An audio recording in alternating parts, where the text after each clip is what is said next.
All right, so we just finished our talk, building volunteers in a post-pandemic culture. Yeah. And you've been doing that for a little while now. Yeah, for a minute, I'd say. Yeah, for a minute. All the minutes. Many minutes since we started our church. You've been working. 561,000. Oh, wow, you counted? Yeah. Oh, wow.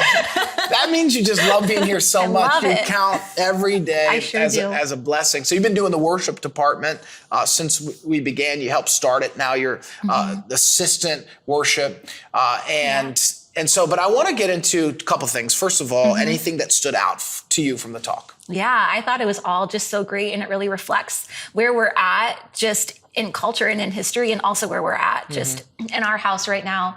And so I think the point that stood out to me the most was the layers of recruiting that it takes at this point in time, because like you said, everything is different now post-pandemic, and everything is different right here in 2023 than it was last year, in 2021, and in 2020 even. And the layers are so much more involved. And I love just how you said, like, emails, opportunities, the stage, like, it's just not enough at this point. And my favorite thing that really stuck out to me was how you said, encouraging volunteers that it's better with you. Yeah. It's not that we can't do it without you or we won't, but it's better if you're here with us. True. Yeah, and I think you embody that culture. I am very proud of our worship department and the culture that Pastor Derek has built.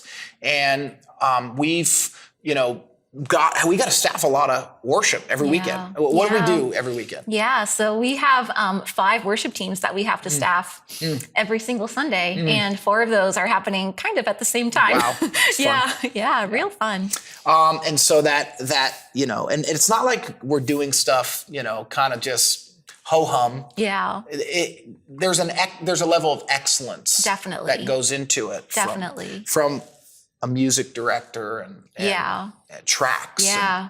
And that's something that we're so passionate about keeping throughout all locations, because that's who we are as a church. We want to embody excellence no matter what, no matter if we're stretched here this day or if we're stretched here, we still have to keep that same culture. Yeah, totally. And I want you to talk to us a little bit about some decisions we made when it comes to worship and recruiting and keeping teams. And then I'll follow up with one more question. Okay. Yeah, go ahead. Yeah. So here, we decided pretty much in the very beginning of our church that we weren't going to pay our worship volunteers. And we've labored over it and we wrestled with it. And we came to the conclusion that for us, we didn't want to go in that direction just to preserve our culture really, and to preserve the heart that we want to instill in our volunteers, a heart for the house and a heart for what is happening here first and foremost, without adding a paycheck in for them to come with that incentive. I'm coming here because I want to get paid today, because what can the church do for me? We want to instill the culture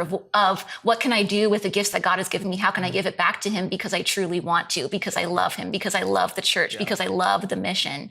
And so I feel like we've been very careful to steward our people well, of course, and to pour into them. But they're all aware of this. And we tell everybody this like day one, hey, just so you know, like if they come to us, we're telling you, we're not going to be offering you a paycheck, And it's not that we think it's wrong for of course not. That happen. I think it's a decision we made to guard the culture, which I think is why the culture is so beautiful.